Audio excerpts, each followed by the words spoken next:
শিল্পী মন ওই বয়সে এত সুন্দর পালা গান লিখতে আরম্ভ করলেন, তার খ্যাতি চুরুলিয়ার আশেপাশে ছড়িয়ে পড়ল। নিমসা, মদনপুর, রাখাগুড়া গ্রাম থেকে ডাক পেলেন লেটোর তলে গান করার, পালা লেখার জন্য। চাষার সং, মেঘনাথ পদ, শকুনি পদ, দাতাকর্ণ, রাজপুত্র কবি কালিদাস, আকবর বাদশাহ প্রভৃতি নাটক এবং প্রহসনধ্বনি রচনা। ভেবে দেখুন, 14-15 বছর বয়সে একটি ছেলের লেখা। নজরুলের নিকটাত্মীয় কাজী আনোয়ারুল ইসলাম একসময় লোকের মুখে মুখে প্রচারিত ওই সময়কার গান সংগ্রহ করেছিলেন। সেগুলো যথেষ্ট না হলেও আমরা সামান্য হদিশ পেতে পারি। চাষার সং নামের একটি ছোট নাটিকার 2-4 লাইন পড়লে সেই সময়কার নজরুলের রচনার সামান্য পরিচয় পাওয়া যেতে পারে। চাষ করো দেহ জমিতে, হবে নানা ফসল এতে, নামাজে জমি উগালে, রোজাতে জমি সামলে, গলে মায় জমিতে মই দিলে, চিন্তা কি ভাবতে। আমরা দাশরথী রায় পাঁচালী কিংবা সাধক কবি নীলকণ্ঠ মুখোপাধ্যায়ের পদাবলীর অনুকরণে লিখিত গীত তার সাথে মিলতাম।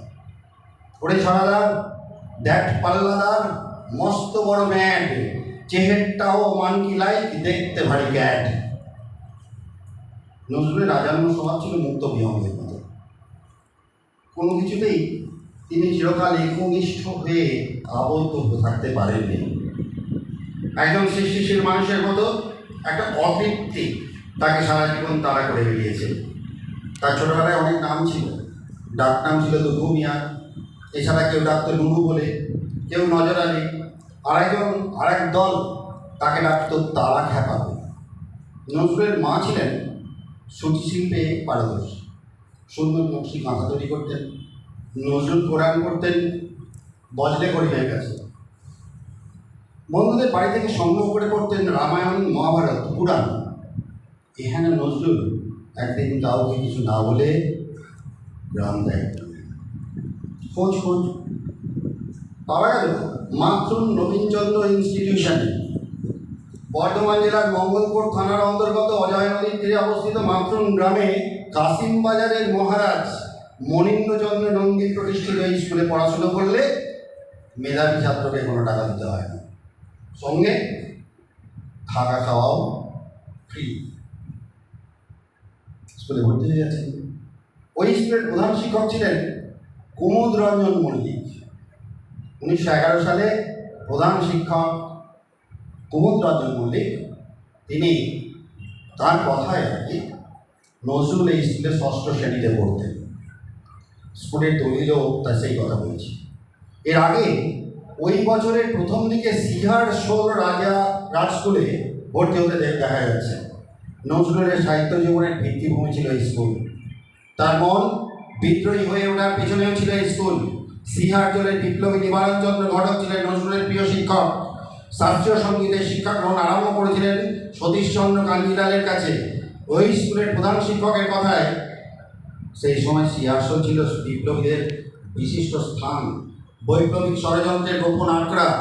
নজরুল যখন সিহারশোলের ছাত্র ও মৃত্যুঞ্জয় রায় বাহাদুর সাহেবের গৃহ সন্নিকস্থ মহামেনান বোর্ডিংয়ের আবাসিক, তখন রাজবাড়িতে এক নতুন কর্মচারী নিযুক্ত হন। তার নাম রনেন গাঙ্গুলি।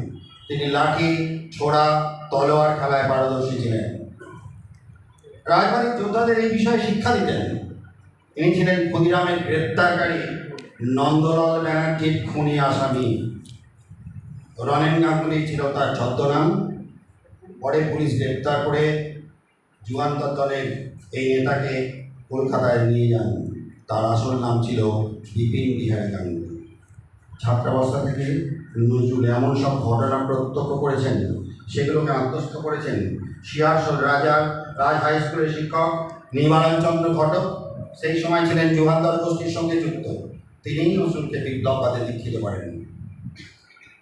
এই স্কুল থেকে নজরুলের প্রকৃতপক্ষে কাব্য রচনার সূত্রপাত।